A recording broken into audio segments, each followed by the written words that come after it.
দুখন কাঠৰ দলং জোৰাটাপলি মাৰি দলংখনেৰে পাৰাপাৰ হ'বলগীয়া হৈছে বৃহত্তৰ অঞ্চলৰ জনসাধাৰণ। বৰপেটাৰ নৱগঠিত চেঙা সমষ্টিৰ ভাতনাপাইটিত আছে এই দলং দুখন।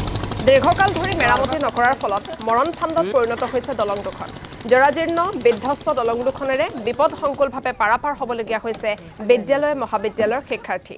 বাৰিষা কালত দলং দুখনৰ পৰা অধিক বিপদৰ আশংকা কৰিছে স্থানীয় ৰাইজে। স্থানীয় বিধায়ক চেয়াৰমান আলী আহমেদ তথা চৰকাৰক আবেদন জনায়ো ৰাইজে সুফল নোপোৱাৰ অভিযোগ। আমাৰ তিলকুনিয়া বজাৰৰ পৰা পামেশ্বৰ যোৱালৈকে এটা ৰাস্তাত দুটা দলং আছে, দুটা দলং বেয়া হৈ গৈছে।